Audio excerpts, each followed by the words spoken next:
On May 21st of 1998, a young man walked into his school wearing a trench coat with evil intentions. What was underneath of his trench coat would be the tools he would use to commit a very heinous crime. This is the curious case of Kip Kinkel.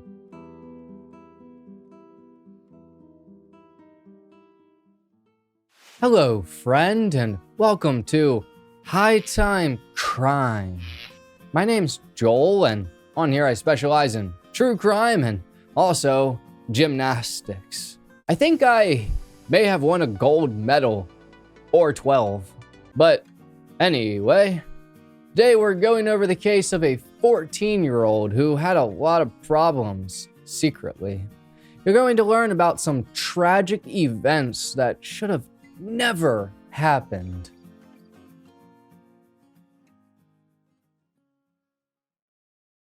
Kipland Philip Kinkel was born on August 30th of 1982 at the Sacred Heart Medical Center in Eugene, Oregon, to Bill and Faith Kinkel.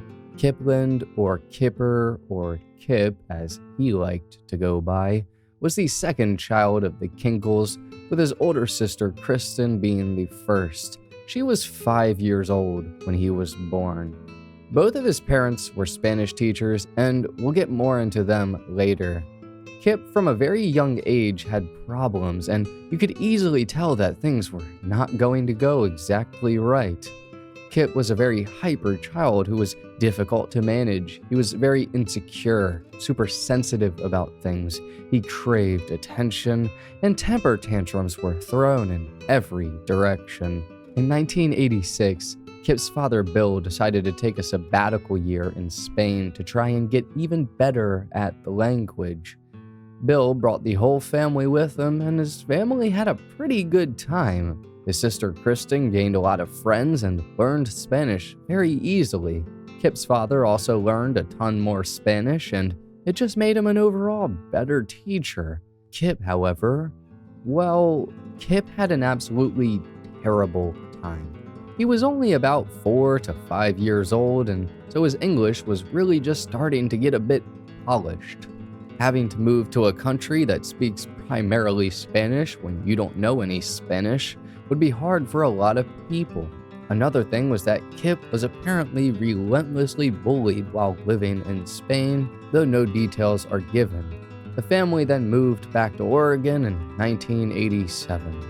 By 1988, Kip was having a terribly hard time with school. He would study a lot, but it didn't help.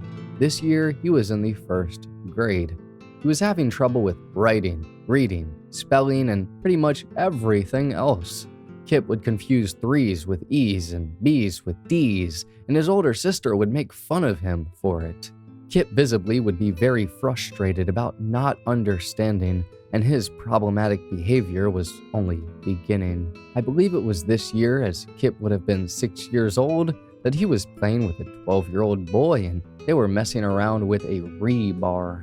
A rebar is a reinforcing bar, or basically rods that are used in concrete construction. Well, Kip had the rebar when the 12-year-old boy asked to play with it, and Kip said no. The boy asked again, and Kip said no. The boy then reached over to take it from Kip, and this is when Kip became extremely angry. He began to chase down the 12-year-old boy, backed him into a corner, and then hit the boy with the rebar. Kip almost hit the boy in the head, but luckily that kid raised his arm, though this caused a pretty bad injury to his arm, and he still had the injury several years later. Kip then tried to hit him a second time with the rebar, but failed. Both of the boys cried very badly afterwards, and Kip supposedly felt very bad. From 1989 to 1990, Kip had to retake the first grade because both of his parents and his teachers felt that he wasn't mature enough to continue the next grade, and that he wasn't developing emotionally or physically fast enough, and this made him so upset. Kip was typically one of the smallest kids in his class all the way through high school. The next school year, which was late 1990 to 1991, Kip was in the second grade and wasn't a bad student per se, but issues were arising. Kip had problems with writing language, and this irritated him greatly. His parents had asked the school if they could test Kip to see if he had a learning disability, which would make him eligible for special education services. Kip did not qualify because he had to take an intelligence test for the school's counselor, and he scored above the 90th percentile. The counselor said that she was concerned though because Kip couldn't spell at all and that he scored very low on his motor and hand skill test. This counselor said that Kip had trouble spelling his own name and that he had very high levels of anxiety. The next school year was third grade from 1991 to 1992, and in 1991, Kip's father Bill retired from his teaching job and then started teaching nighttime Spanish classes at a community college. This may have been in an attempt to help Kip, though I believe it was to play more tennis or just to have a little bit of extra money. But Bill had taught students at Thurston High School for 30 years before retiring. His wife, or Kip's mother, Faith, was a full-time Spanish teacher at Springfield High. She would continue teaching all the way up until the point. But Kip in third grade was doing a very good job at math. In every other subject, such as reading or writing, he was lacking, very much so. Kip's parents had asked his teacher if she could get him retested for the special education services, and this time Kip got accepted. An entire routine was set up for him to get the help he needed, and it honestly helped him a good amount. Kip ended up having no behavioral problems that year. He received all A's and B's, and he even got an award at the end of the year for how much he improved in the subject reading. I believe this year, or 1991, he was also put into karate, but that only lasted just a few short months.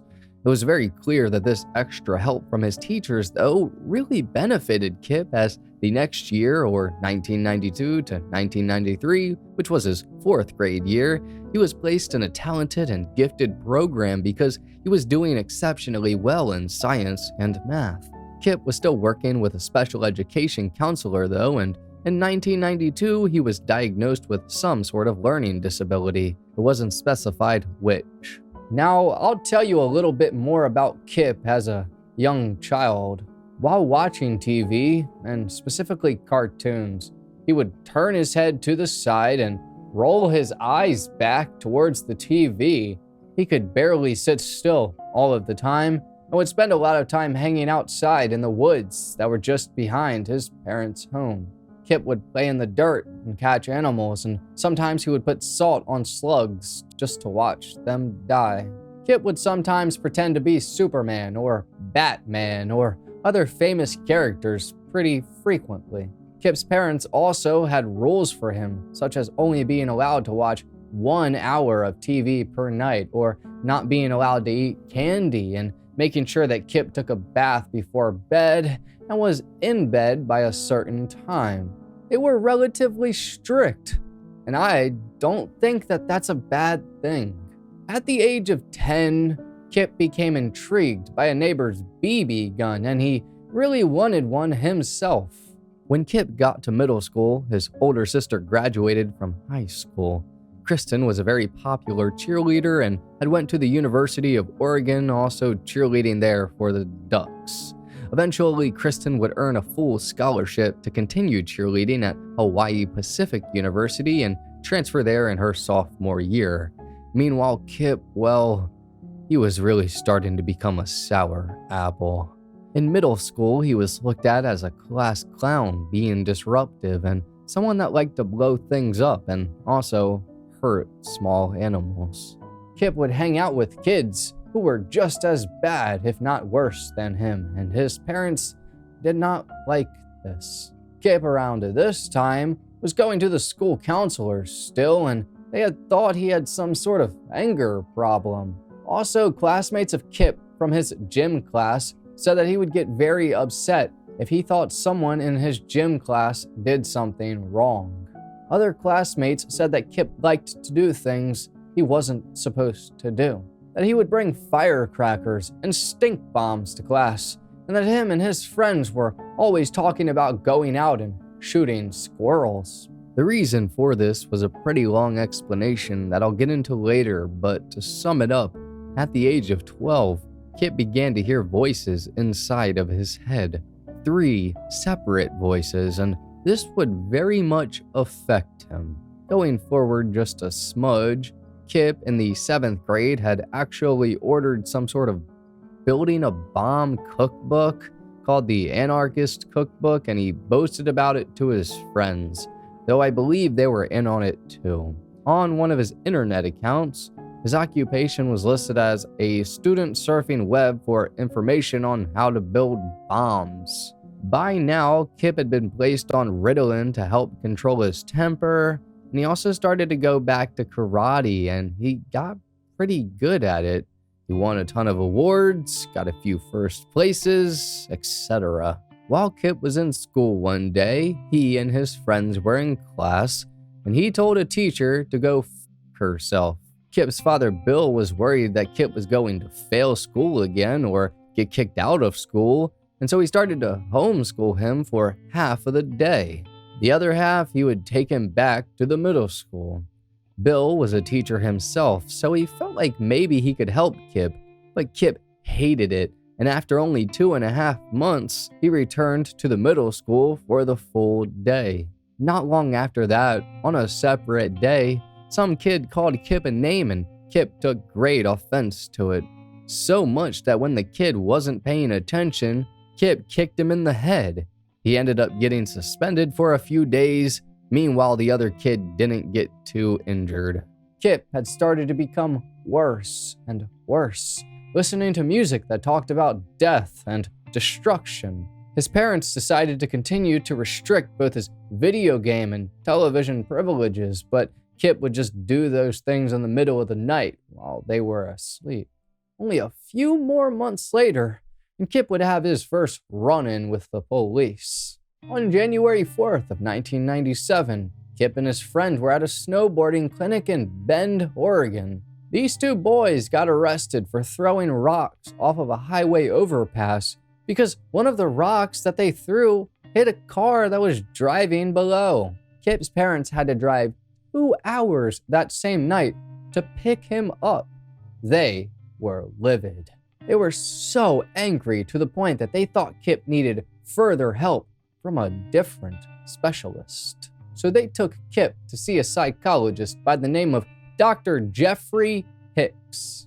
Dr. Hicks said the main reason that the Kinkels brought Kip in was because of the rock throwing event, but also because of his huge fascination with guns, knives, explosives, and acting out. Kip and his mother Faith would always attend the meetings that happened with Dr. Hicks about every 3 or so weeks for a total of 6 to 7-ish months. Kip's father Bill didn't go to any of the meetings at all, and his mother said that Bill wasn't supportive of counseling and didn't think that it was helpful. Dr. Hicks said he learned that Bill wasn't fully in Kip's life, that Bill was playing tennis, he was going on boats, etc., and that this was another reason for Kip's mother to bring him in. Faith said a pretty good amount of things about Kip to Dr. Hicks, such as Kip would often lie to his parents about how infatuated he was with explosives, and both Faith and Bill felt like they couldn't leave Kip home alone anymore. It was too dangerous. Faith told Dr. Hicks that Kip had a short, hot temper, and sometimes he would kick holes in the wall. Now, before I get into all 9 of the meetings that Kip had with Dr. Hicks, I want to say that Kip did get caught with his bomb-making catalog, and so his parents cut his internet access. Kip also started to get very heavily involved into knives, weapons, and specifically firearms. His mother Faith absolutely drew the line there. However, his father Bill disagreed with her on the subject of firearms. That was literally one of the only things they ever disagreed on in their marriage. Kip was talking about guns non-stop, and so Bill, thinking that this may be a way for him to get closer to Kip, took him to a firearms safety course. Bill got advice from one of his good tennis buddies, and the buddy suggested that he buy Kip a .22 caliber rifle. Kip somehow persuaded Bill to get him the .22 rifle, but a semi-automatic one. Bill told Kip that he could use the gun only under his supervision. Bill really began to worry about his son and tried to get him involved with something else too, like football or tennis, but nothing worked. Kip at this point was in the 8th grade and had a girlfriend, and she said that he boasted about shooting cats. Another person said that Kip said he put lit firecrackers into a cat's mouth. Also, apparently, he talked about blowing up a cow. Kip's parents had a housekeeper named Tammy, and Kip had started to keep a very intricate knife collection. Tammy worked for them for 7 years, but quit after she saw Kip's knife collection and him constantly playing with fire and explosives.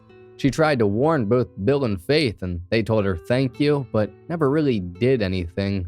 Tammy quit not long after. Kip, now in the 8th grade, was also a bully to a guy named Rocky or Floyd.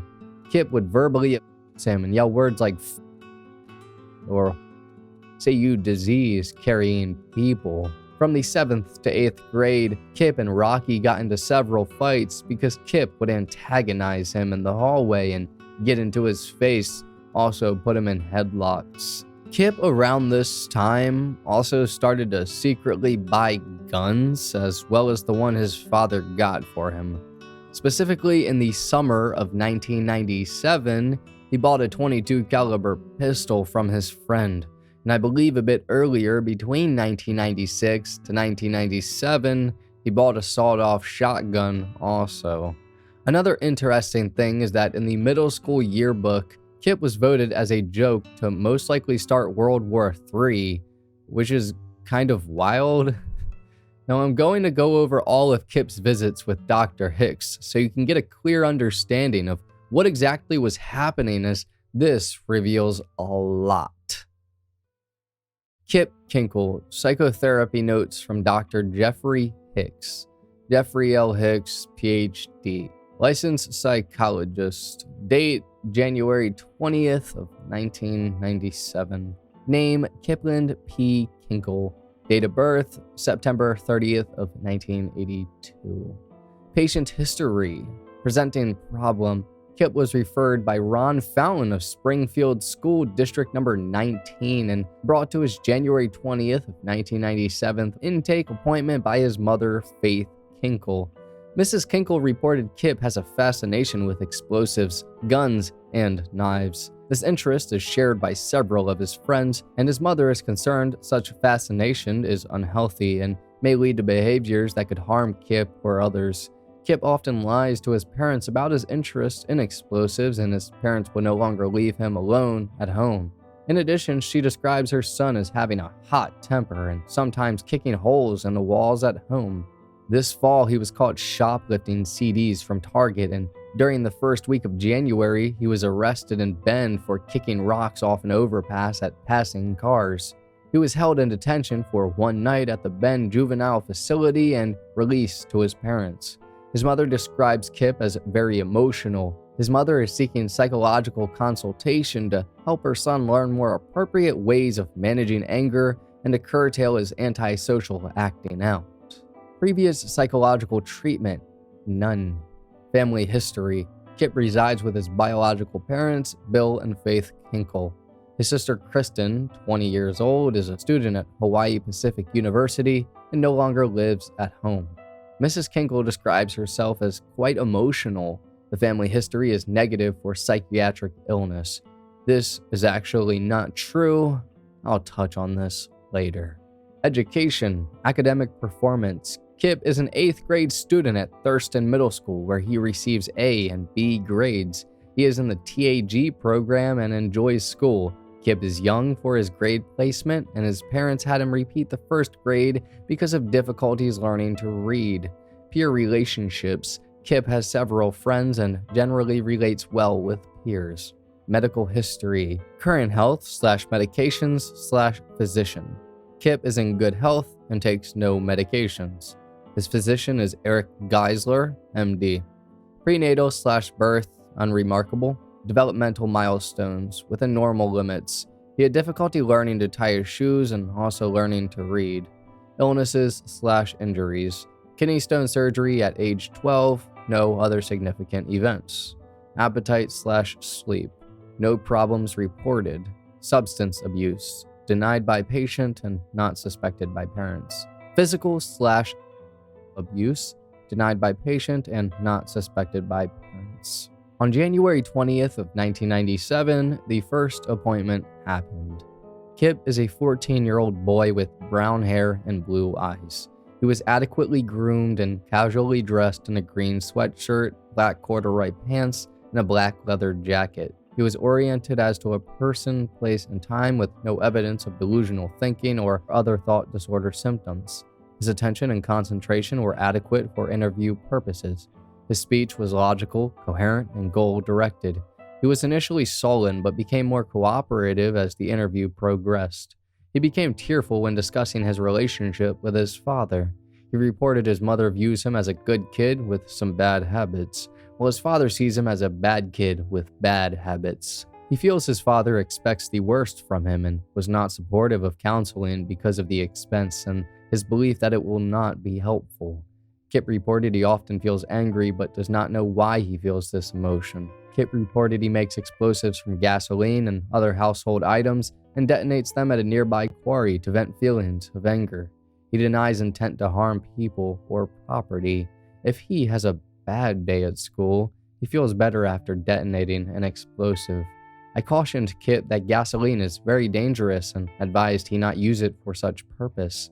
When asked with whom he can talk about his personal issues, he identified his friends and, to a lesser degree, his mother. He cannot discuss his feelings with his father for fear he will become angry with him. He feels he has little in common with his parents and finds talking to them difficult. He is receptive to ongoing therapy, occasionally tearful when discussing his relationship with his father. Kip is very angry and vents this anger by antisocial acting out and detonating explosives. He is at risk for accidentally harming himself or others with explosives. He is also high risk for continued antisocial behavior. He is angry toward his father, whom he regards as very critical of him and has inadequate strategies for venting this anger. See in 1 week with a focus on appropriate strategies for managing anger and improving communication between Kip and his parents. 1 week later, on January 27th of 1997, the second appointment happened. Good week, temper under good control. Bill making a strong effort to be more positive with Kip, and they had a good talk yesterday. No further use of explosives or playing with weapons.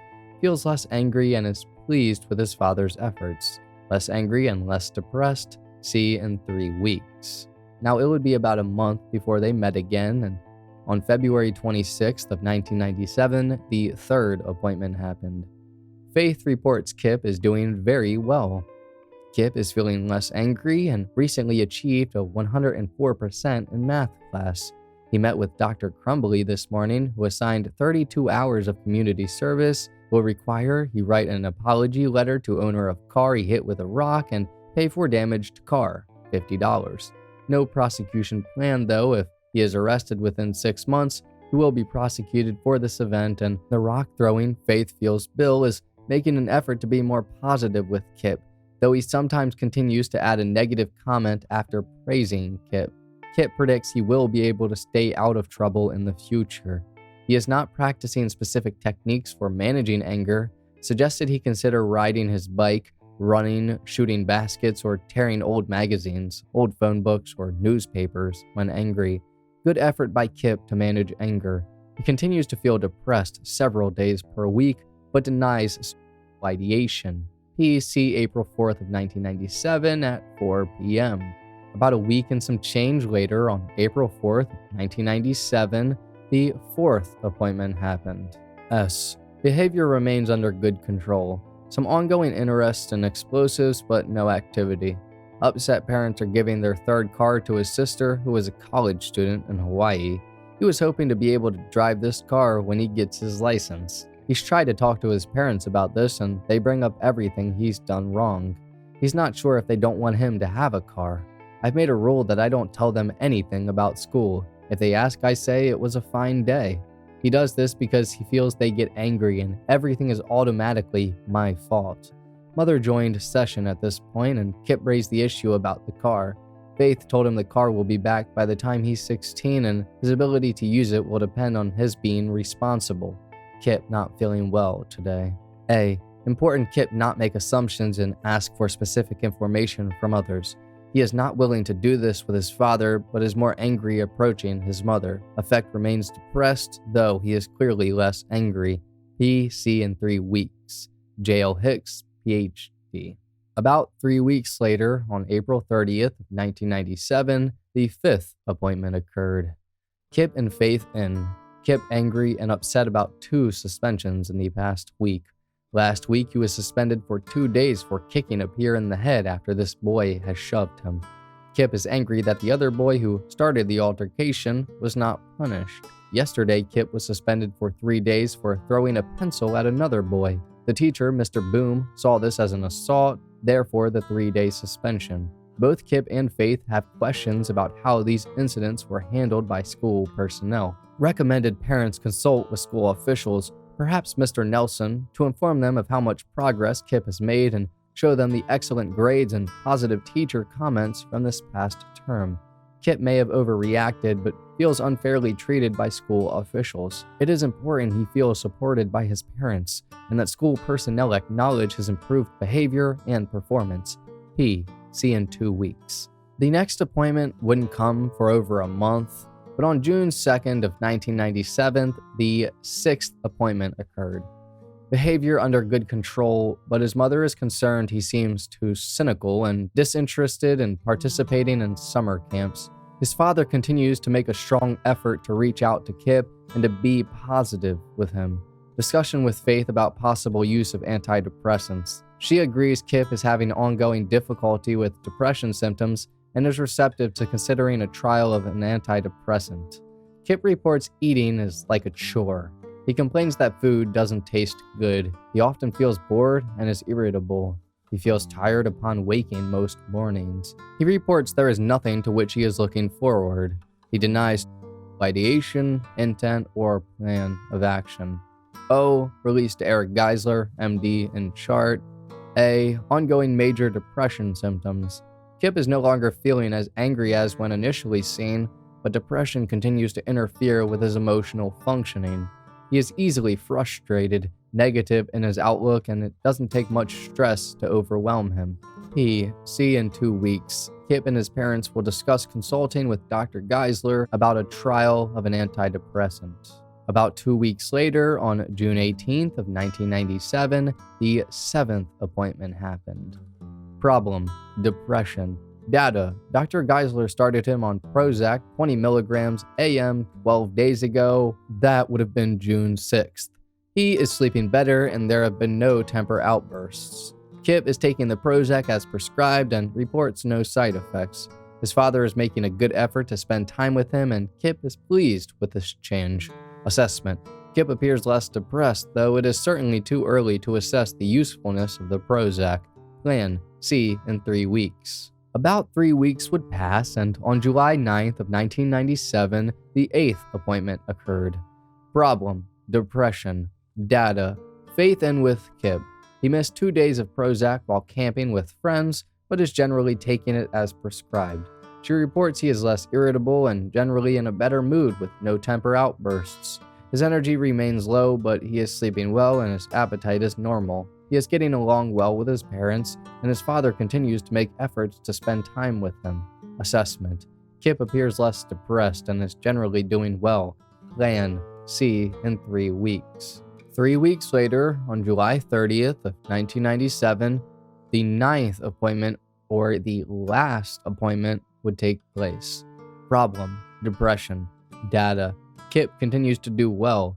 He is taking Prozac 20 milligrams AM daily with no side effects. He does not appear depressed and denies depression symptoms. His mother reports his moods have generally been quite good. He recently returned from a family reunion in San Diego and was very well behaved and seemed to have a good time. Assessment: Kip continues to function well with no evidence of depression. Plan: Kip, his mother, and I agree he is doing well enough to discontinue treatment. The family will call PRN for consults.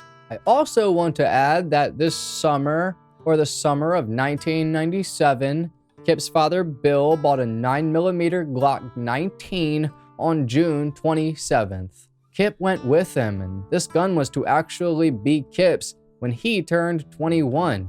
But he had to pay his father for it, and like the rifle, he wasn't allowed to use it without his father's permission, and his father being there. Kip had begged since springtime to get one, and he saved up money by taking care of neighbors' pets.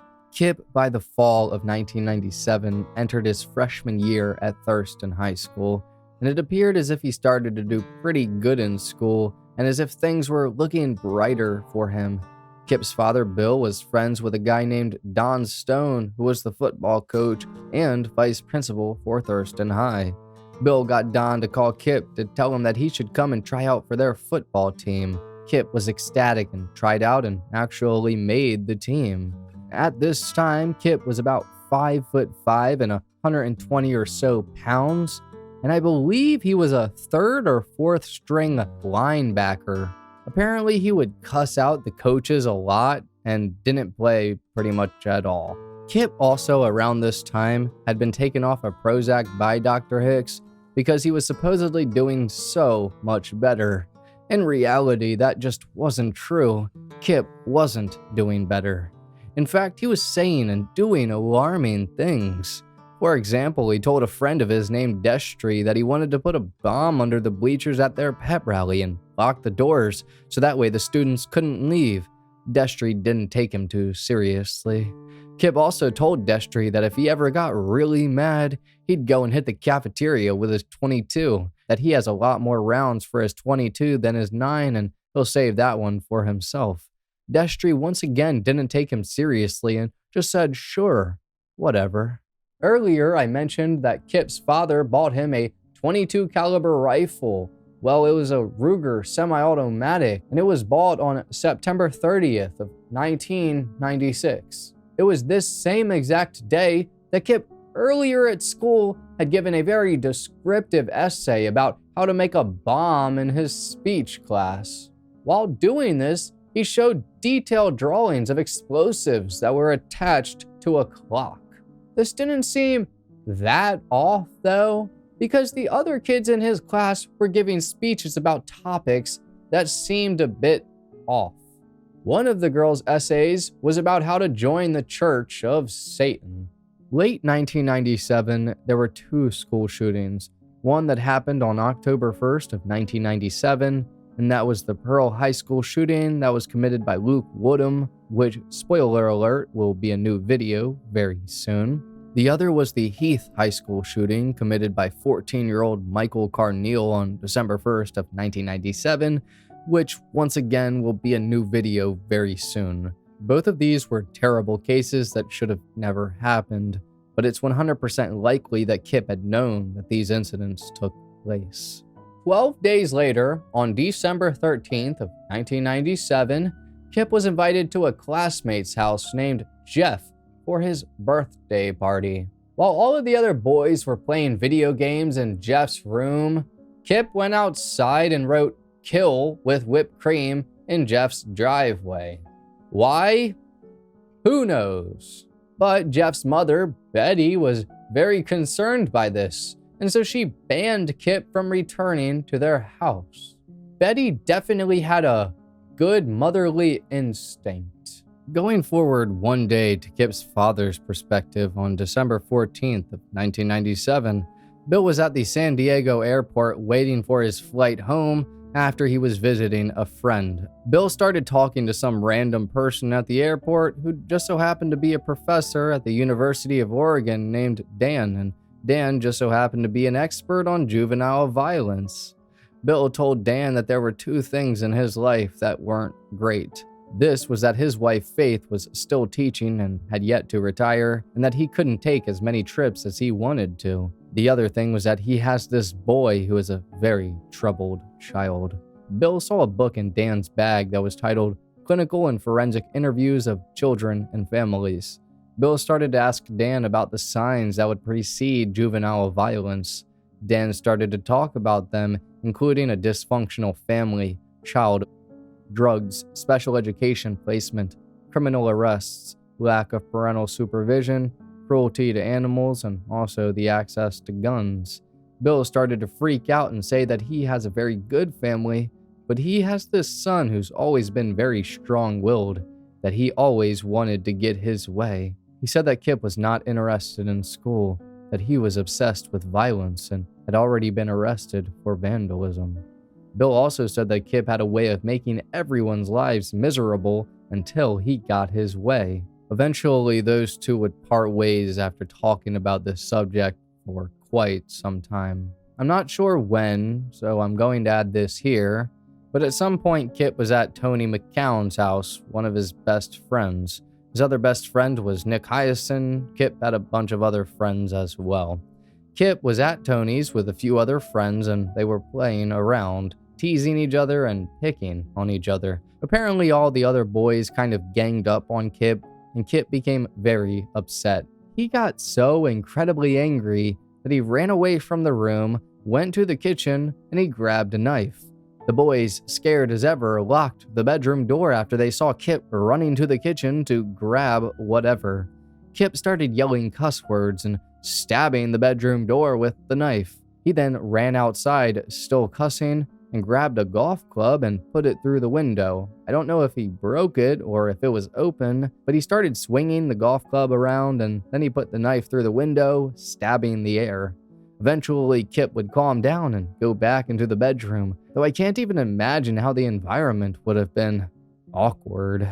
Now fast forward about 2 months, and in February of 1998, Kip went outside while his parents weren't home with his .22 caliber rifle. The neighbors had heard or seen him shooting in his backyard and told his parents. Kip's father was furious, and so he took away the guns and then went to buy a gun cabinet, and he placed it underneath of his and his wife's bed. Around his neck, he would wear the key to the cabinet. About a month would pass, and then on March 24th of 1998, Kip was at school sitting next to a friend when news coverage came on the TV monitors about a school shooting that happened that day at Westside Middle School. 5 people were killed by 2 students from the middle school. Kip apparently told the friend, "Hey, that's pretty cool." Another month later, between April to May of 1998, a few things would occur before Kip's big day. To start off, Kip really did not like a kid named Josh and actually threatened to kill him. I'm not sure exactly what he said or the threats made, but Kip did verbally harass him and even put him in a headlock around spring break. Josh was able to get away, but I think their problems continued. Another incident that happened in April was that Kip was once again at Tony McCown's house when he misplaced a knife. He believed that one of his friends took it, and so he told all of them that if they just give it back, he won't be mad. Kip became very, very angry, and his friends said his face became red, and while looking for the knife, he got more upset. He ended up throwing a bottle and put a hole in the wall. Kip was hearing voices during this day. It's probably also good to mention that Kip, specifically in the 9th grade, had started to look at himself as the next Unabomber. The Unabomber was a guy named Ted Kaczynski, and his story is just something. On April 24th, Kip was in a literature class when he got a discipline write-up for supposedly saying, "God damn, I've got to get these voices out of my head." He actually said, "God damn, this voice inside my head." Kip made sure to correct his teacher's writing for that, but he was asked what he would do differently in the future to prevent this problem, and he said, not say damn. Kip was also supposed to get a parent's signature on the form, but instead he got a girl in study hall to sign it. One night in May, though, Kip spent the night at Tony's house. There were a bunch of guys there, and they organized a day to beat the school's TP record. Or when you TP a house with toilet paper, just in case you're unfamiliar. But all of these guys spent weeks getting ready in Tony's garage, and that night they all snuck out and met 10 other kids at about midnight. They ended up using about 400 rolls of toilet paper on one house, and they beat the school record, but they got caught. Their punishment was that they, the next day, had to go clean the house off, and Kip's parents actually grounded him because of this. Sometime around here was when Kip was in Spanish class and he wrote something disturbing on his Spanish homework.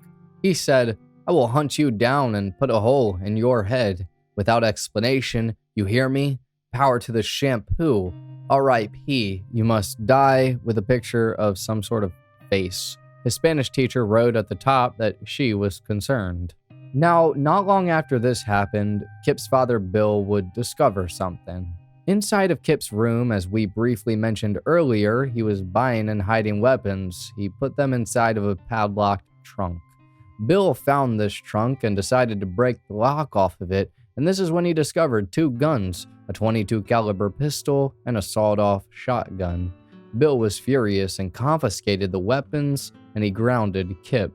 He took away his phone, TV, and computer privileges, and also told him he wasn't allowed to sleep over anyone's house over the summer. Kip, however, was not going to stop at that, and for some reason, he felt like he couldn't live without a gun. Kip at the time was very good friends with a guy named Corey Ewert. I don't know if I said his last name right. But Corey had sold Kip one of the 2 guns, either the pistol or the shotgun, and Kip wanted to buy another gun. So on May 19th, Corey and Kip talked at the school and arranged the sale. Corey then went to another student named Aaron Keeney's house, and Corey went inside of the home while no one was there and stole a .32 caliber pistol from Aaron's father, Scott. The next day, or May 20th, Kip went to school with $110 in cash, which he had gotten from 3 weeks' worth of saving from his parents. Corey gave Kip the gun in a paper bag and Kip put it in his locker. Aaron's father that morning immediately noticed his pistol was missing, and he called the school as soon as possible and gave them a list of about 12 students' names who might be involved. Kip wasn't actually on that list, but Corey was. Eventually, Kip was pulled out of his second period study hall while the administrator searched his locker after a detective talked to a few kids, and then they went to talk to Kip. Kip sat in the assistant principal, or the football coach Don Stone's office, while they did that. Kip asked Don, "Coach, what's going to happen if I have the gun?" To which Don told him that the school has no tolerance for guns, and he would not be able to return to the school for quite some time. Don said that Kip then dropped his head and mumbled, "Sorry, coach," and that Kip looked up one time like he was ready to cry, but then he sucked it in. After finding the gun inside of Kip's locker, a police officer took him into the hallway, searched his body, and then arrested him and Corey. As both of the boys were being taken out of the school, Kip whispered to Corey, "They'll get theirs." Kip was then taken to the police station where he was fingerprinted, photographed, and also charged with possession of a firearm in a public building and the felony charge of receiving a stolen weapon. A detective named Al Worthen was the one who interviewed Kip and said that Kip said he was very upset and worried about what his parents were going to think, that he was super afraid of what was going to happen. Not long after this, at about 1:30 p.m., Kip's father would pick him up from the police station, and what would happen after that was an absolute nightmare.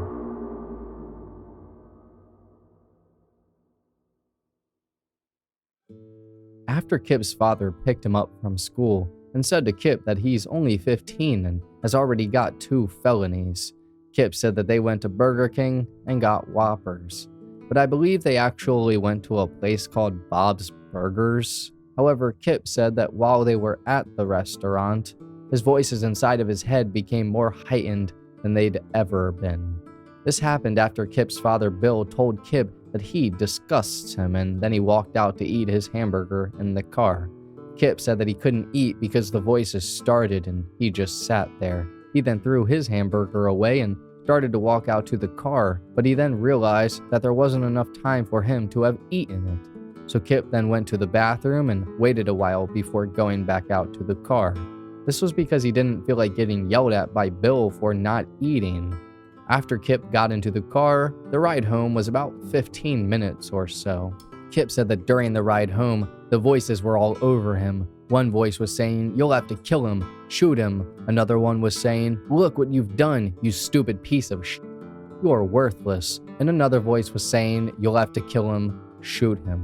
These voices were getting louder and louder, and by the time Bill and Kip got home, something terrible was about to happen.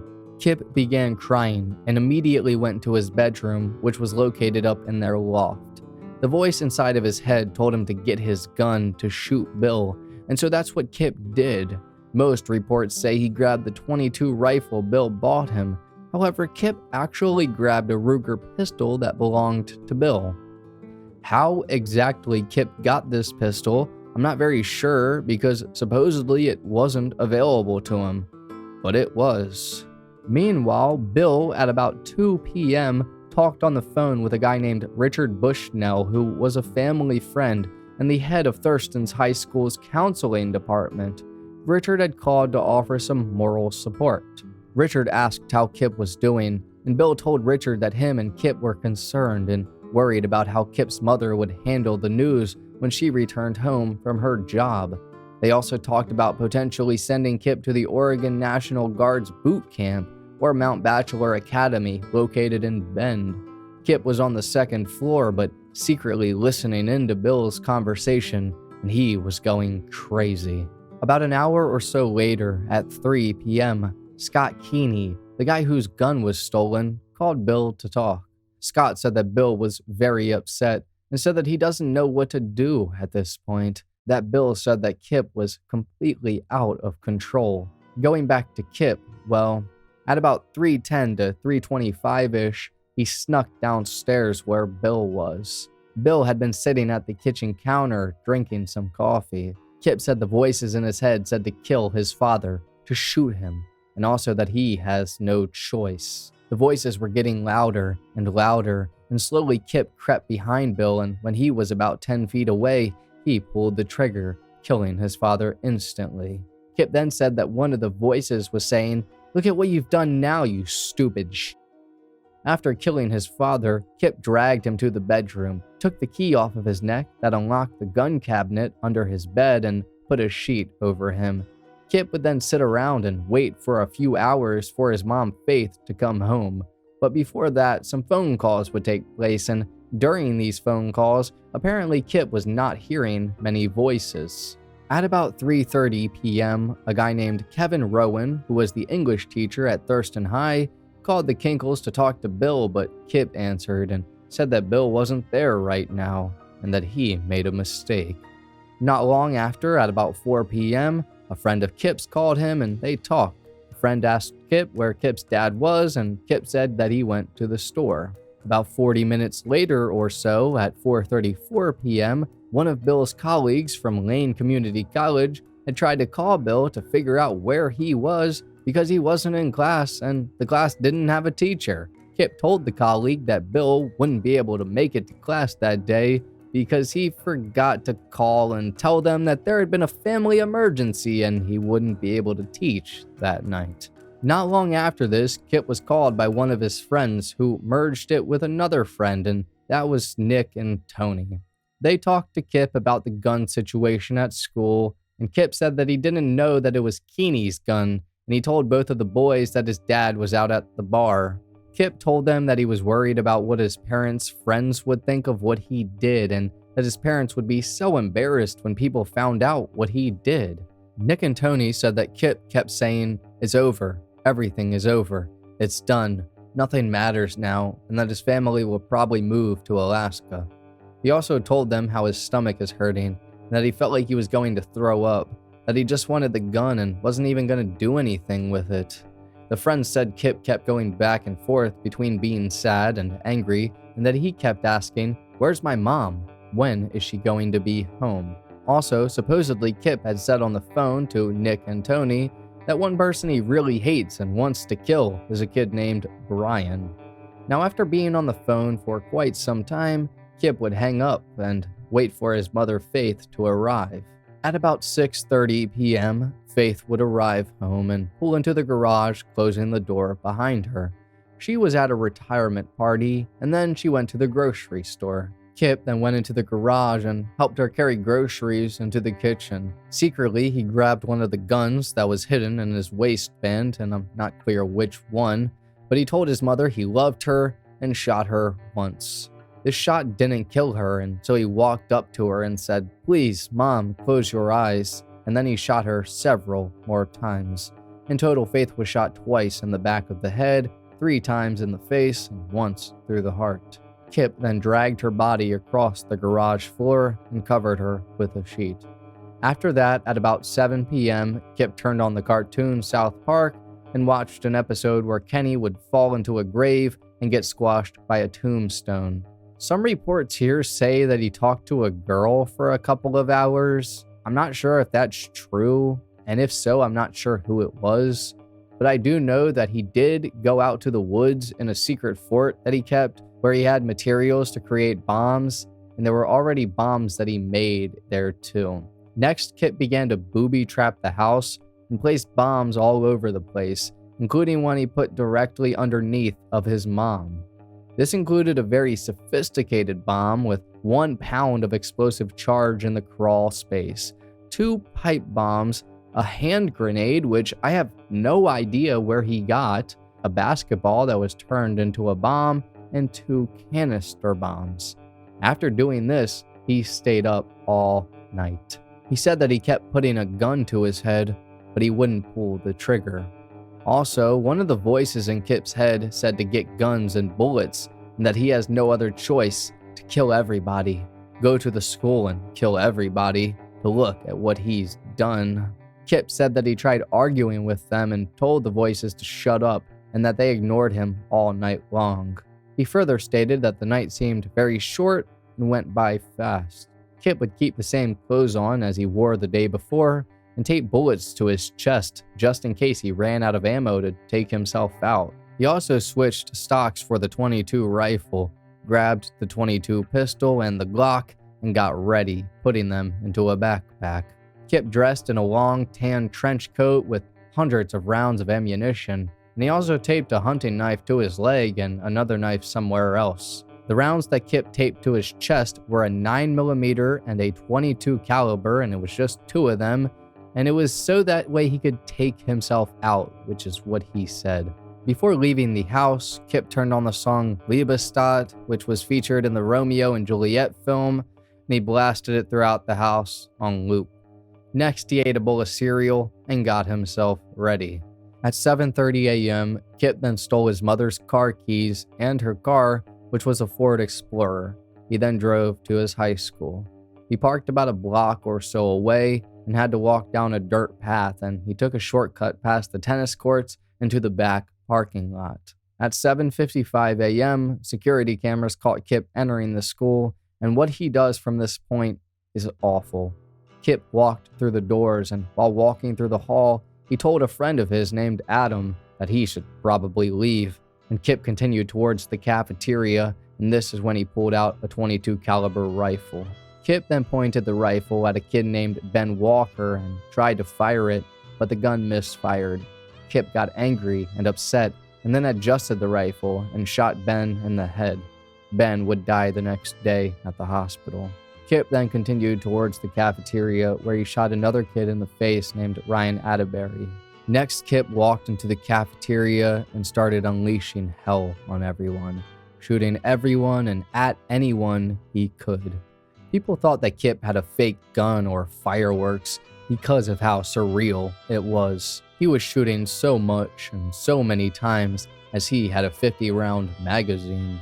A guy named Mikael Nicolason, or Mike, was at a table with a few friends, including a kid named Ryan Crowley, and as soon as Kip began shooting, Ryan dropped down and grabbed the bench. Mike unfortunately got shot, and it said that he got shot in the thigh, but I believe it was his shoulder, and he grabbed it immediately, not exactly being able to process what was happening and being in pain. Ryan looked at Mike's face as he was in agonizing pain, and then watched as Kip walked to the back of Mike and put his gun to the back of his head and pull the trigger. Ryan said that he watched Mike's face change as he died. Afterwards, Kip walked around the table to Ryan and put the gun to his forehead and pulled the trigger. Luckily for Ryan, there was no rounds left, and Ryan said he got up and punched Kip 3 times, and this is also where our other hero comes in. Jake Riker was a 17-year-old wrestler at the school who was in the cafeteria with some friends and his girlfriend. He was doing some of his homework. All of a sudden, he heard pop, pop, pop, and so he pushed his girlfriend behind him, and this is when he got shot in the chest. Jake's girlfriend, or Jennifer Aldridge, was directly behind him with her arms around him when she saw Kip walk into the cafeteria, but she looked away. Kip started firing, and she got shot multiple times, once in the lung, in her hand, and at this point, her and Jake had only been dating for a month. Jake had actually yelled, "Gun!" as soon as he saw Kip, but it was too late as Jennifer got shot, and so did a bunch of Jake's other friends. Jake was about 20 feet or so away from Kip and was watching him when he saw and heard that Kip ran out of bullets. He said that it was so loud. As Kip began trying to reload, Jake began running at him when Jake fell, and this is when I believe he saw Mike, who was his friend, on the ground, either dead or dying. Jake immediately got up with pure rage and heroically went at Kip and grabbed him by the waist and tackled him. Immediately, 4 other boys, Jake's brother Joshua, a kid named Adam Wahlberger, a 15-year-old named David Orr, and his 18-year-old brother Doug Orr, all piled onto Kip as well. They were all punching him and kicking him. Kip then reached for his 9mm pistol that was in his waistband, and Jake grabbed the gun with his left hand. Kip tried to point it at Jake's face, but he pushed the barrel away, and when he did, Kip shot the gun, and it went through Jake's knuckle. Kip was saying to the boys on top of him to just shoot him now. They didn't, but at this point, Jake realized he got shot. Also now, Kip's evil spree had come to an end after 4 total people were dead and 25 more were injured. After this happened, the police went to Kip's parents' home to find a very gruesome discovery and a ton of bombs. They found a very extensive collection of knives Kip had, several books that contained instructions on how to make explosives, chemicals, a sawed-off shotgun, and another handgun. Kip had a picture of the Thurston High School football team with one of the members' faces circled in black electrical tape. The words "kill" were written besides it. The bomb squad had to be called, all the houses on the street had to be evacuated, and this actually lasted for a few days. Kip's sister Kristen received the news while she was in Hawaii, and at about 7 a.m. Her friend called her and told her that he has bad news and wasn't sure about it, so he'll call her in an hour. She thought nothing of it and tried to go back to sleep, but then she started to think that things were really strange, and so she tried to call her parents, but the call failed. About a half an hour later, she was informed by another friend that there had been a shooting at Thurston High School and that Kip had been involved. Kristen was terrified that Kip had been hurt, but this friend didn't know that much. Another friend called Kristen about 45 minutes later and told her that her brother killed her parents and then shot a bunch of people at Thurston High School. Kristen broke down and had no idea what to do. Her entire world, within just a few minutes, was completely shattered. Eventually, Kristen would go back home and actually live in the same house that her parents had been killed at. She said she was drawn to it for some reason. But she would also visit Kip very frequently, and things for him weren't exactly looking great. Going back to Kip, well, right away they took him to the police station to try and understand what he just did and why he did it. A confession was done, and I'm going to warn you, it's a little upsetting to listen to. Before that confession was done though, Kip, like I said earlier, had a knife strapped to his leg that the police just so happened to miss. What happened was that after all the kids piled onto Kip, Officer Dan Bishop, the first officer on the scene, got all of the kids off of him. When he did, one of the kids actually punched Kip in the face again. Kip then said that he just wants to die. Officer Bishop then searched him and handcuffed him, reading him his Miranda rights. Officer Bishop then transferred Kip to a detective named Jones, and Detective Jones walked Kip to the car and secured him in. Kip didn't say anything, and eventually Detective Al Worthen arrived onto the scene of Thurston and he told Detective Jones to get Kip out of there. Detective Worthen actually recognized Kip because he was the one who arrested him the day before. Eventually, Kip was taken to the police station, and Detective Worthen met them there. Detective Worthen then locked Kip into an interrogation room, and for a minute he left the room to set up some video equipment.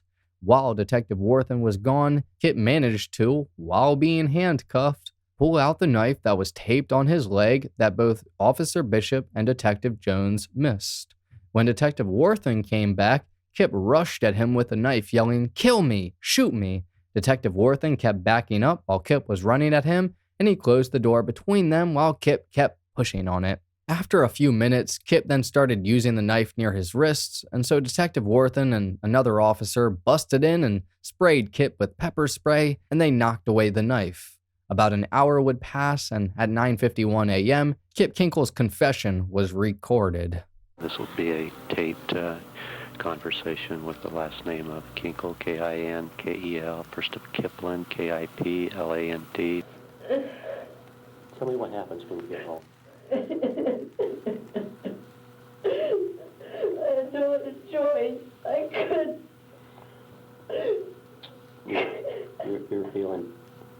You were feeling really guilty. Yeah. Was your dad, did he hit you or anything like that? No. Okay. Was he yelling or out of control or? Yes, I couldn't let my... I had no other choice. God.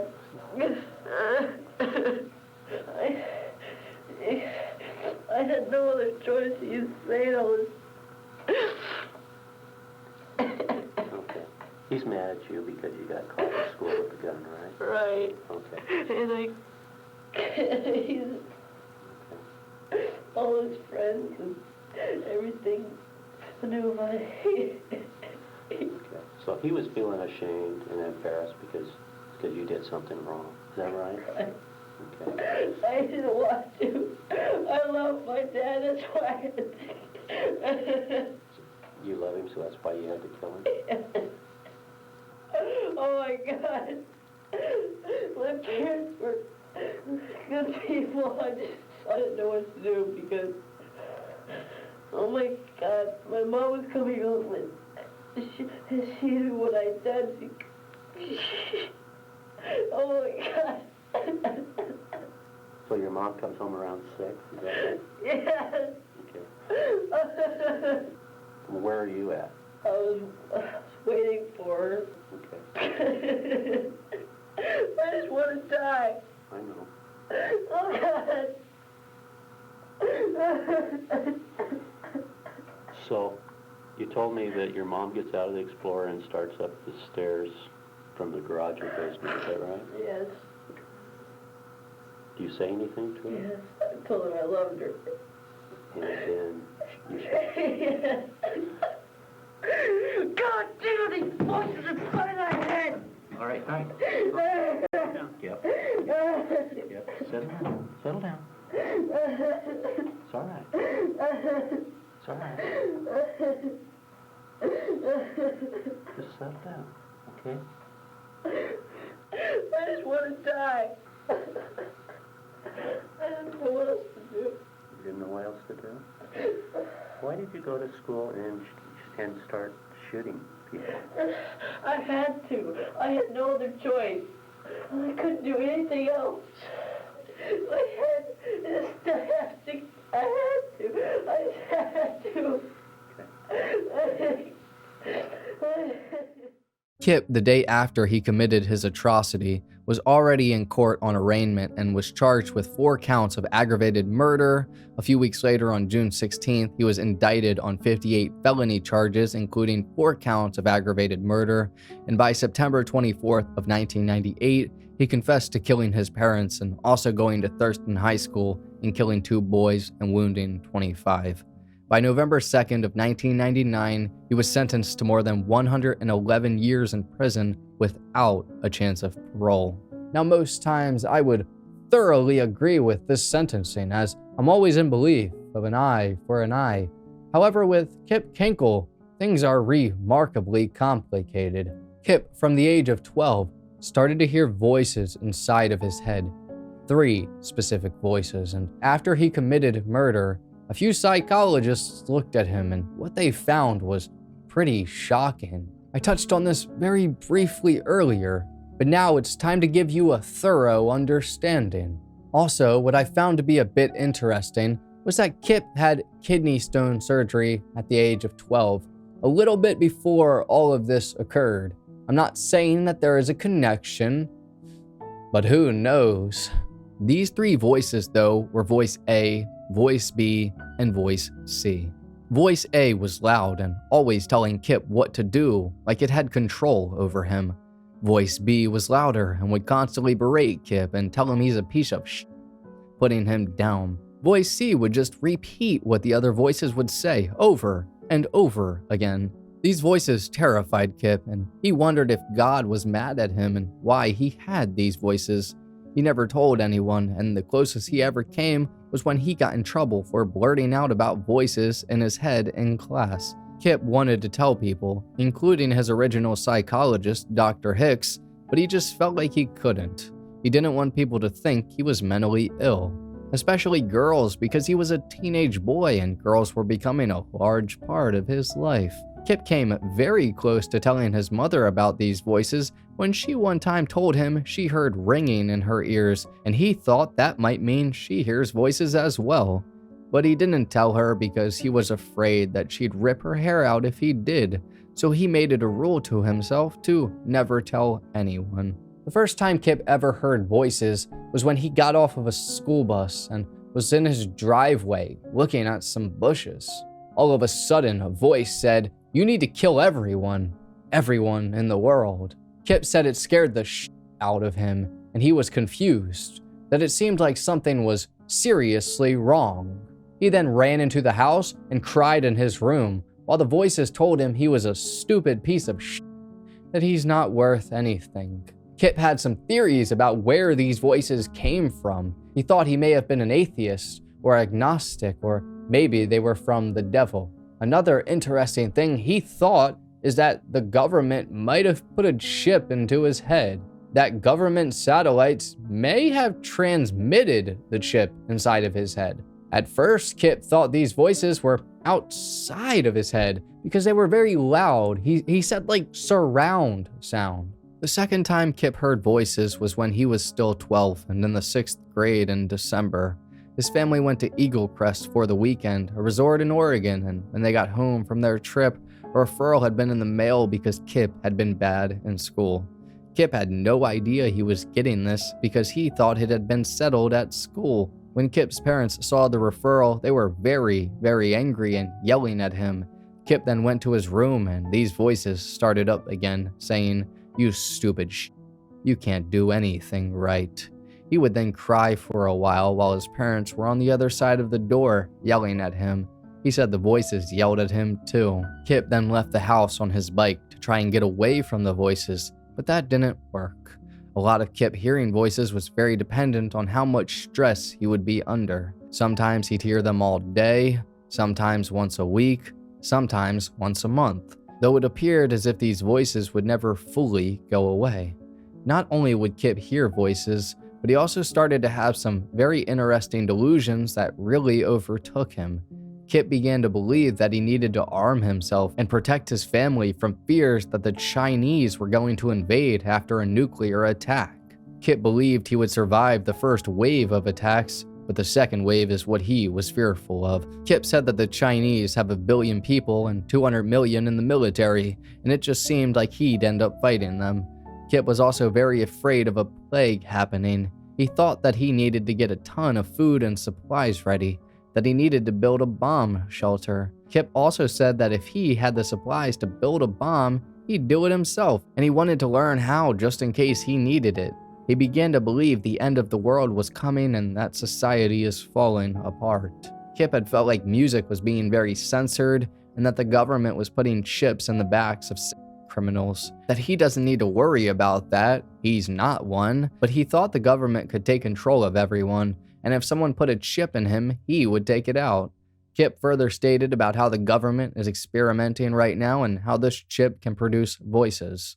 Another delusion that Kip had was that he thought a man had been following him around. On Thanksgiving of 1997, Kip said he was riding a bike along a road and there was a man who parked on the side fixing his tire. Kip said that the man had put a triangle out as a safety indicator, and while Kip went past him, he kicked over the triangle. Kip said the man then came up to him afterwards and was very upset that the car this man was working on had bullet holes in it.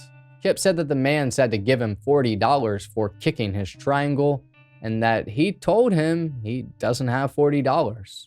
This man then supposedly asked for Kip's address and phone number, and Kip gave him a fake number and address, and then the guy got a gun out of his glove compartment, threatened Kip, and Kip rode off. After that happened, Kip said he kept seeing this man, that Kip would go to school on the school bus and look at the guy's house, and the guy would always be there, watching him.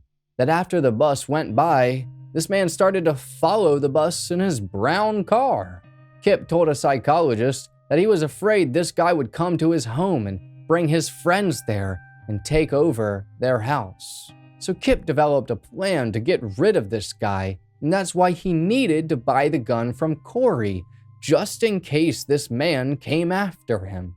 Kip said that one time he was with his mother in the car when she pulled into a gas station and went inside. Kip said he saw the same car with bullet holes pull into the gas station, but a different man got out, and this guy came up to Kip sitting in the car. Kip said that this man said, "You're Kip Kinkel, aren't you? You kicked my triangle. We'll see you later. We'll get you for kicking my triangle." Kip was super upset because he said it wasn't even the same guy and he had no idea how this guy got his name. The psychologist, or Dr. Bolstad, said that he believed this to be just another one of Kip's delusions. Now, the biggest delusion, I think, is Kip's incredible fear of Disney.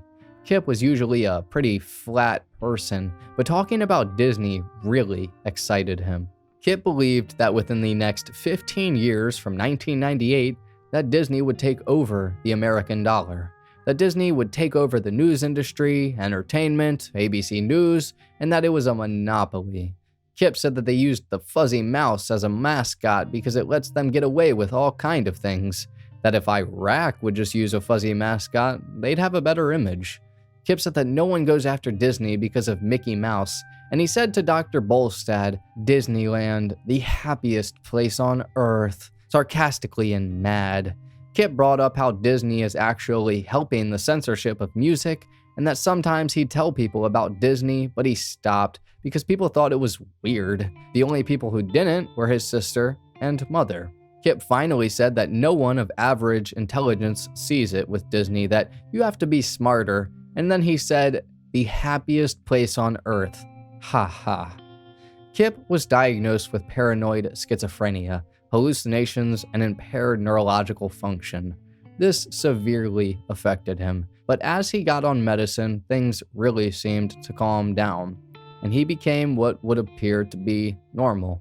He was 12 to 15 years old, a juvenile suffering from an undiagnosed case of paranoid schizophrenia, and he had been put on the complete wrong medicine, which definitely could have affected him negatively. Not only that, but he was misdiagnosed like crazy.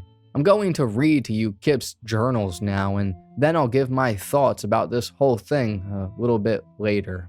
Kip's first excerpt is titled "Love Sucks," and it's in response to an essay called "Love at First Sight." Kip writes, "Love sucks. No, I don't believe in love at first sight because love is an evil plot to make people buy alcohol and firearms. When you love something, it is always taken away from you. I would like to add that I hate each and every one of you because everything I touch turns to I think if you think you fall in love with someone at first sight, it might just be lust. Love at first sight is only in movies, where the people in the movies are better than you. This is why you go to a pawn shop and buy an AK-15, because you are going to execute every last motherfucking one of you. If I had a heart, it would be gray. It is easier to hate than love, because there is much more hate and misery in the world than there is love and peace. Some people say that you should love everyone, but that is impossible. Look at our history. It is full of death, depression, wars, and diseases. I also do not believe in love at first sight, but I do believe in hate at first sight. Therefore, love is a much harder feeling to experience. I really wouldn't know how to answer this question because my cold, black heart has never and never will experience true love. I can tell you one about love. It does more harm than good. I plan to live in a big black hole. My firearms and unintelligible will be the only things to fight my isolation. I would also like to point out love is a horrible thing. It makes things kill and hate. In a journal entry from his room, Kip wrote a pretty upsetting paragraph about a lot. He said, "I sit here all alone. I am always alone. I don't know who I am. I want to be something I can never be. I try so hard every day, but in the end, I hate myself for what I've become. You all make me sick. I wish I was dead. Every single person I know means nothing to me. I hate every person on this earth. I wish they could all go away. You all make me sick. I wish I was dead. The only reason I stay alive is because of hope. Even though I am repulsive and few people know who I am, I still feel that things might, maybe, just a little bit, get better. I don't understand any fucking person on this earth. Some of you are so weak, mainly that a 4-year-old could push you down. I am strong, but my head just doesn't work right. I know I should be happy with what I have, but I hate living. Every time I talk to her, I have a small amount of hope, but then she will tear it right down. It feels like my heart is breaking. But is that possible? I am so consumed with hate all of the time. Could I ever love? I have feelings, but do I have a heart that's not black and full of animosity? I know everyone thinks this way sometimes, but I am so full of rage that I feel I could snap at any moment. I think about it every day. Blowing the school up or just taking the easy way out and walk into a pep assembly with guns. In either case, people that are breathing will stop breathing. That is how I will repay all you motherfuckers for all you put me through. I feel like everyone is against me, but no one ever makes fun of me, mainly because they think I am a psycho. There is one kid above all others that I want to kill. I want nothing more than to put a hole in his head. The one reason I don't? Hope. That tomorrow will be better. As soon as my hope is gone, people die. I ask myself why I hate more than anyone else. I don't know, but my head and heart want him dead. He only knows who I am through reputation, and I know he is scared of me. He should be. One bad day and there will be a sawed-off shotgun in his face or 5 pounds of Semtex under his bed. I need help. There is one person that could help, but she won't. I need to find someone else. I think I love her, but she could never love me.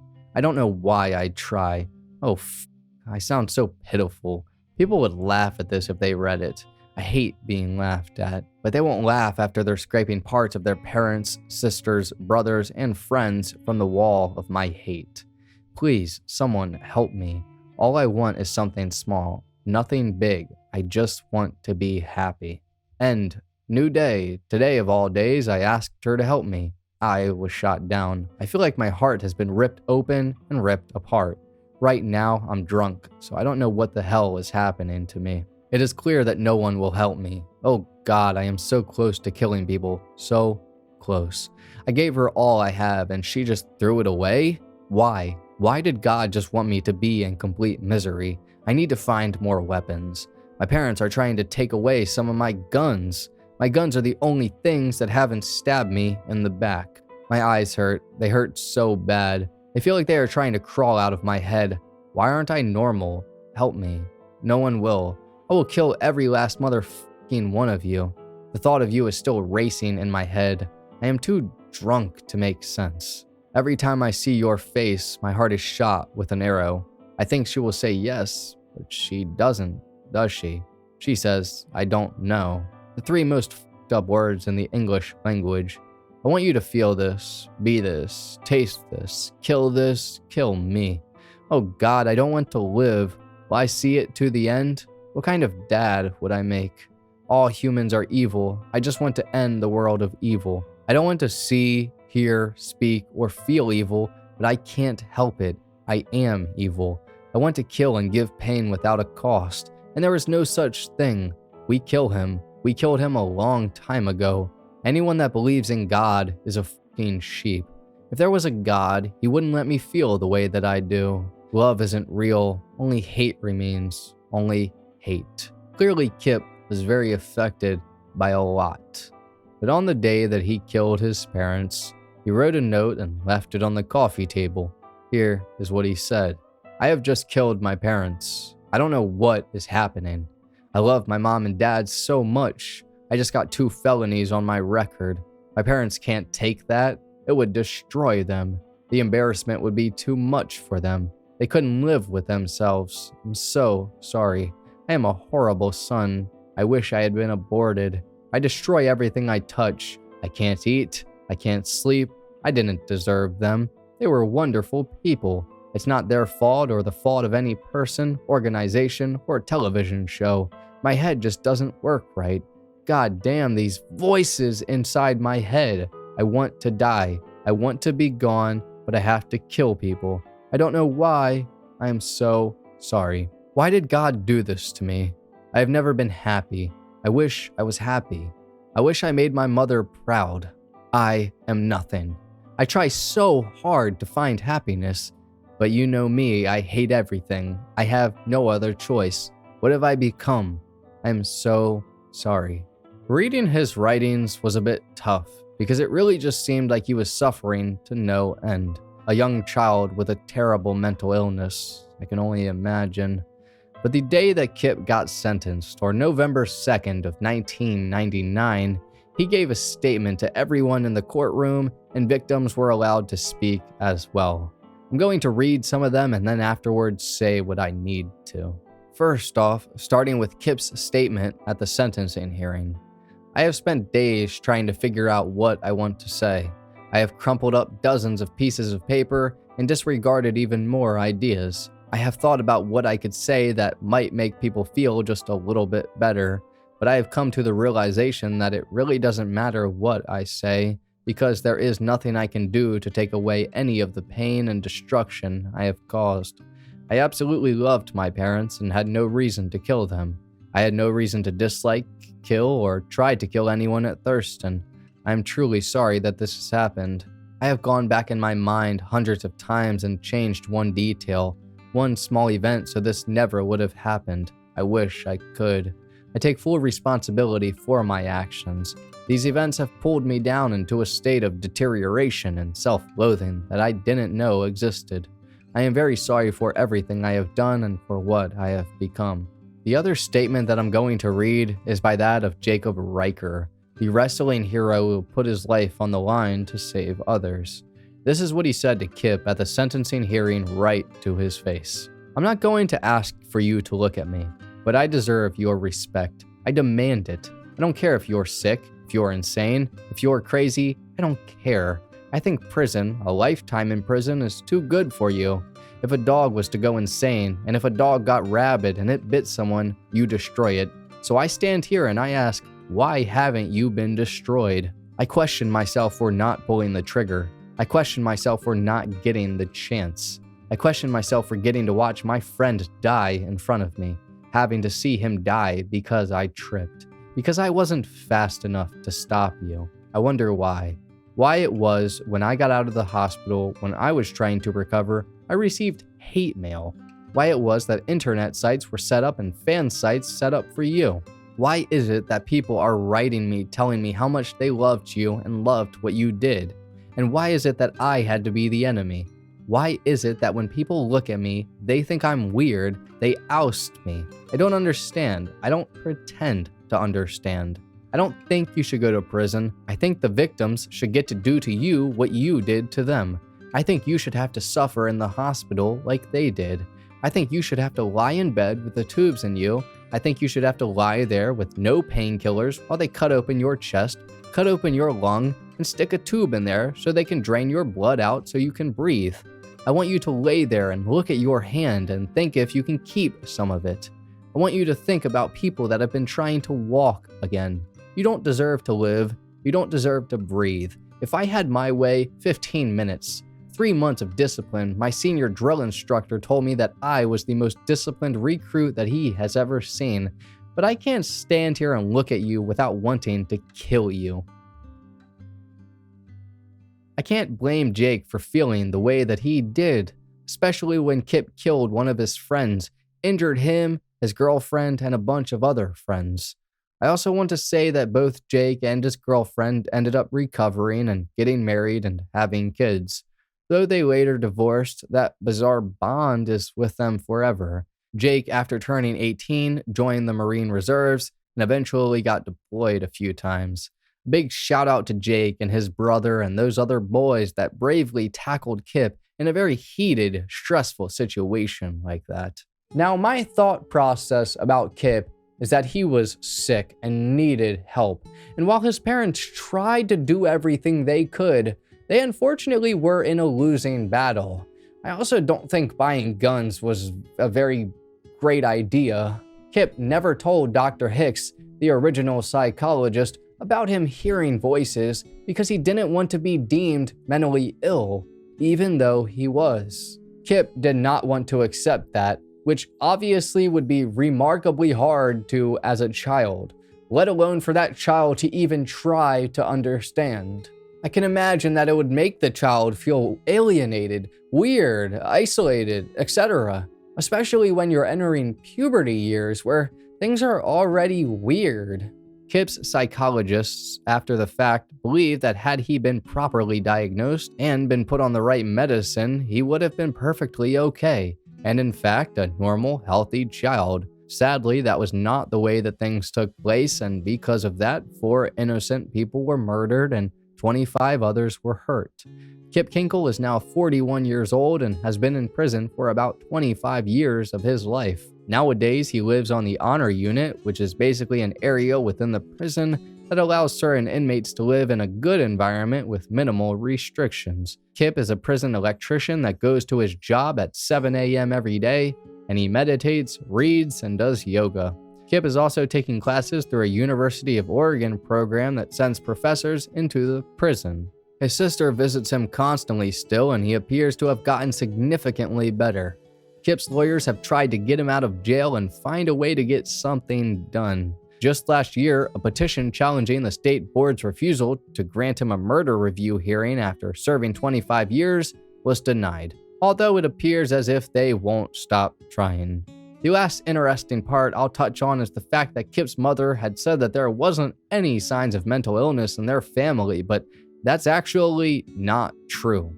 A private investigator that was hired by the defense, named Joyce Nafziger, spent about 1.5 years conducting research on the genetic side of Kip's family, and this uncovered some very interesting things.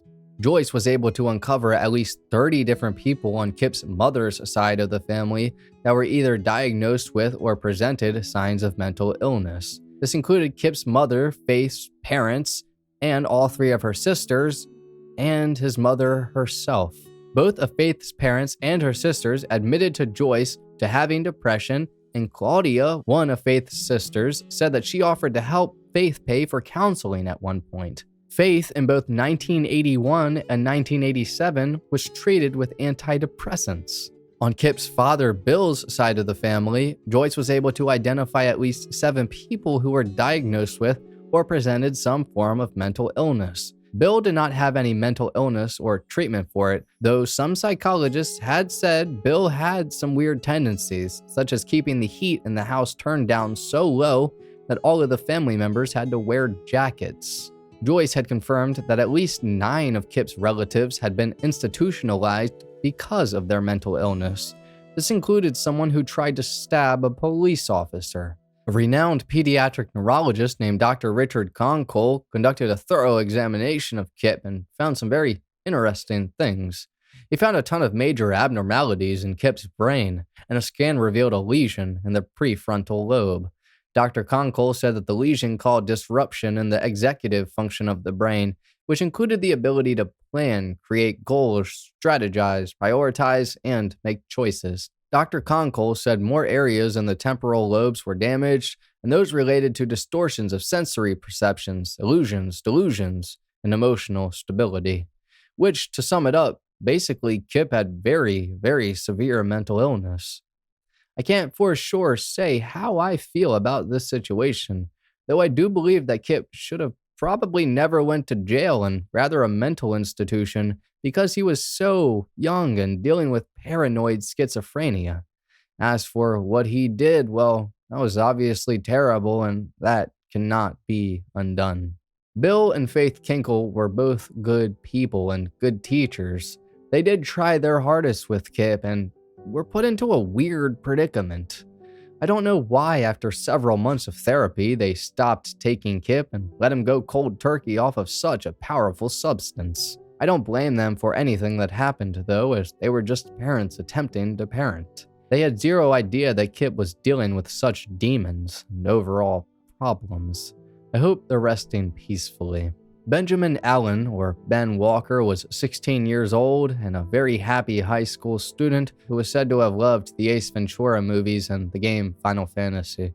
Good choice, but Ben had only lived in Southern Oregon for a year before he passed away. His family just moved there from Springfield. Ben was a very nice kid who had a lot of potential and wanted to open his own brewery. Ben's organs were actually donated to 12 people, so he ended up saving people himself in the end. Ben's girlfriend at the school was named Cheyenne Schreier, and she was right there when Ben died. Here's what she said. The thing I liked the most about him was his eyes.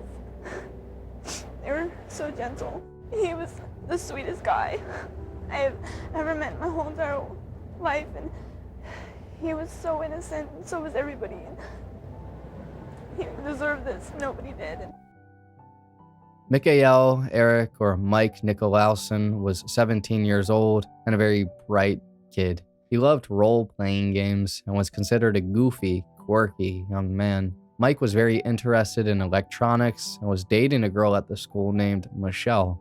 They actually planned on getting married after school, and Mike had just joined the Oregon Army National Guard and became a private. He was hoping to finish that and to one day work in computer programming, but unfortunately, his life was cut short. The National Guard actually buried Mike with full military honors, and his family and everyone around him misses him deeply. The same thing goes with Ben. These two boys and Kip's parents were all innocent people that did not deserve such an awful fate. I really hope that their families have been able to find some sort of peace.